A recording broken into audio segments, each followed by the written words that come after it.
Hola, ¿qué tal, queridos amigos? Nuevamente nos encontramos para seguir reflexionando juntos, meditando en las enseñanzas de la palabra de Dios. Llevamos varios días hablando de la dracma perdida. No es mi intención aburriros, pero es que esta parábola encierra tantas lecciones maravillosas para cada uno de nosotros.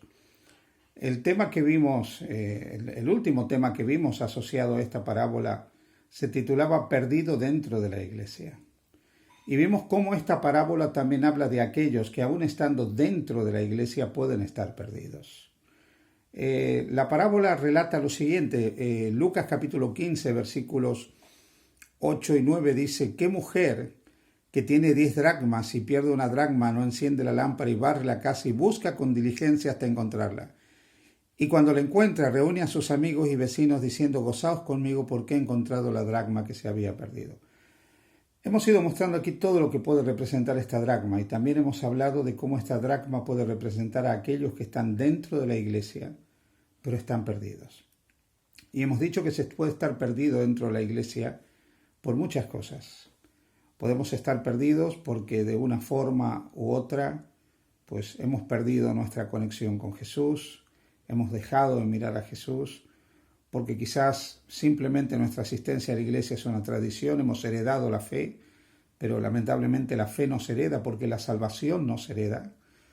Hemos dicho que uno puede estar quizás hipócritamente dentro de la iglesia, pero tener una doble vida, vivir una vida totalmente separada de lo que es la voluntad de Dios, mostrando algo que uno realmente no es, quizás para agradar a los padres, agradar a la familia, o simplemente a veces vamos a la iglesia buscando que ya sea una red de apoyo social, pero no estamos conectados a Jesús y nuestra vida no gira tampoco en torno a la misión de la iglesia. Hoy quiero hablar de otro aspecto de cómo podemos estar perdidos dentro de la iglesia. Así que este tema es perdidos de la iglesia, pero parte 2. ¿Sí? Y quiero mencionar un par de ejemplos que nosotros encontramos en la palabra de Dios, porque una cosa que nos puede llevar a estar perdidos dentro de la iglesia, permíteme que te diga, es la santidad. Sí, no te sorprendas, ser santo nos puede llevar a estar perdidos. Ya sé que cuando estás escuchando esto en este momento, estás pensando, ¿cómo puede ser que ser santos nos lleve a estar perdidos? ¿De qué manera la santidad puede ser algo que nos pierda a cada uno de nosotros? Pues bien, cuando nosotros, probablemente sin darnos cuenta, creemos que una vida santa, una vida consagrada, una vida apartada del pecado, de alguna manera nos trae algún mérito o produce en nosotros alguna forma de justicia que nos da valor delante de Dios, cambia nuestra posición delante de Dios, en ese momento nosotros estamos completamente perdidos. Mira, te voy a mencionar un par de ejemplos en la Escritura. El primer ejemplo está en el capítulo 3 del Evangelio de San Juan. En el capítulo 3 del Evangelio de Juan nosotros encontramos que un príncipe de los judíos, un fariseo de la secta de los fariseos, un hombre preparado académicamente, un hombre espiritualmente sólido, que seguramente tenía una conducta intachable, que se llamaba Nicodemo, se acerca a Jesús. Él había escuchado el mensaje de Jesús, había visto a Jesús, se había sentido impactado por las palabras y los hechos de Jesús, y lo consideraba como poco un maestro que hacía grandes cosas y que estaba guiado por Dios. Pero como temía ser un seguidor público de Jesús, se acerca a Jesús de noche para decirle: sabemos que has venido de Dios, porque nadie puede hacer las cosas que tú haces si no está Dios con él. Jesús mira tiernamente a Nicodemo y le dice: Nicodemo, si no nacieres de nuevo del agua y del Espíritu, no podrás ver el reino de Dios. Quiero que pienses por un momento algo. Nicodemo era un fiel seguidor de Dios. Era un leal servidor de Dios. Era un dirigente dentro del pueblo de Dios de aquella época, el pueblo de Israel. Era un hombre que se había formado espiritualmente, un hombre fiel, santo, consagrado. Sin embargo, ahora viene Jesús y le dice: Nicodemo, si no nacieres del agua y del Espíritu, no podrás ver el reino de Dios. Nicodemo estaba perdido dentro de la iglesia.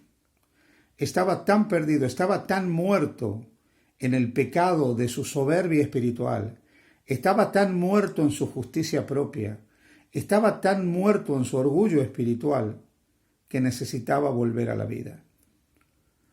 Cuando Pablo escribe la carta a los Efesios y dice que nosotros hemos estado muertos en delitos y pecados, a veces creemos que ese estar muertos en delitos y pecados solamente se refiere a algunas cosas como no matar, no robar, no adulterar, transgredir el sábado, el cuarto mandamiento, no tomar el nombre de Dios en vano o alguno de estos mandamientos. Pero podemos estar muertos en el delito y en el pecado del orgullo espiritual. Podemos estar muertos en el delito y en el pecado de creernos espiritualmente mejores a otros, superiores a otros. Cuando creemos que la vida justa que nosotros llevamos, la vida santa que nosotros llevamos, de alguna manera cambia nuestra posición delante de Dios y nos hace merecedores de algo, estamos muertos y estamos perdidos dentro de la iglesia. El segundo ejemplo que te quiero presentar es otro caso que también encontramos en el Nuevo Testamento. Y me refiero aquí al apóstol San Pablo.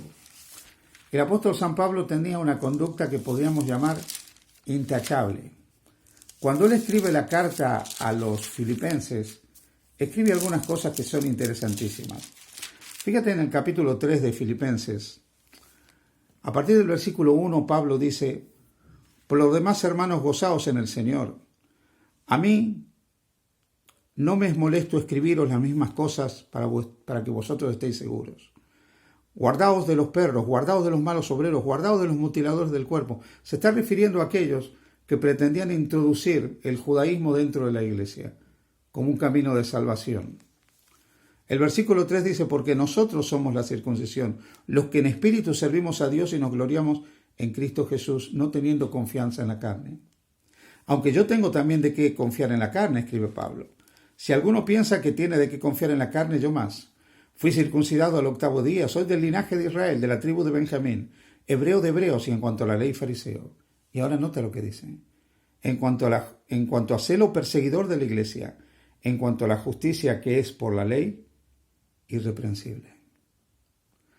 Pablo era irreprensible en su observancia de la ley. Era intachable. Era un fiel hijo de Dios, observador de todos los preceptos, todos los mandamientos que se exigían en el judaísmo. Pero Pablo estaba perdido dentro de la iglesia. Estaba perdido porque no tenía una conexión con Jesús. Estaba perdido porque, aunque era irreprensible en su observancia de la ley, no tenía un corazón transformado por la gracia. No había nacido de nuevo. No había experimentado una renovación interior. Su observancia era legal. Su observancia era auténtica, pero meramente legal. Creía que a través de sus actos él era más justo que otros. Creía que se iba a ganar el cielo por lo que él hacía. Pero cuando él se encuentra con Jesús, nota lo que dice aquí la palabra de Dios. Versículos 7 y 8. Pero cuantas cosas eran para mi ganancia, las he estimado como pérdida por amor de Cristo. Y ciertamente aún estimo todas las cosas como pérdida por la excelencia del conocimiento de Cristo Jesús mi Señor, por amor del cual lo he perdido todo y lo tengo por basura para ganar a Cristo. Querido amigo, querida amiga que me escuchas, hay muchas personas en todas las denominaciones cristianas, en todas las confesiones cristianas, que lamentablemente están perdidos dentro de la iglesia. Perdidos porque se creen buenos. Perdidos porque se creen más justos que otros. Perdidos porque están orgullosos de su santidad, porque están orgullosos de su humildad, porque están confiados en su vida justa y en su vida santa. Y han confiado tanto en la santidad que ellos tienen, que sin darse cuenta han apartado la mirada de Jesús. Se miran a ellos mismos y sin darse cuenta no son mejor que el de la parábola del fariseo y el publicano. Dan gracias a Dios porque no son malos como los otros, pero no se dan cuenta que están confiando en lo que pasa en ellos y en lo que ellos son para poder salvarse. Y así están perdidos dentro de la iglesia. No se está perdido dentro de la iglesia solamente por creer que estando en la iglesia, porque hemos nacido ahí, porque nos llevaron ahí, porque nuestros padres comparten esa fe, vamos a salvarnos. Podemos estar perdidos dentro de la iglesia porque simplemente profesamos una fe heredada. Podemos estar perdidos dentro de la iglesia simplemente porque asistimos de manera ritual, perdidos dentro de la iglesia porque estamos en una actitud de apostasía inmanente, perdidos dentro de la iglesia porque en realidad vivimos una doble vida, pero también podemos estar perdidos dentro de la iglesia por creernos santos y creernos justos y confiar en nuestra propia justicia. Querido hermano, querida hermana, amigo, amiga, mira a Jesús. Estima todas las cosas como pérdidas. No confíes en tu justicia, en la santidad que hay en ti. Mira a Jesús, contempla a Jesús, cree en Jesús y confía solamente en lo que Cristo ha hecho por ti como tu única seguridad de salvación. Y así no estarás perdido dentro de la iglesia. Que el Señor te bendiga. Feliz día junto a Jesús.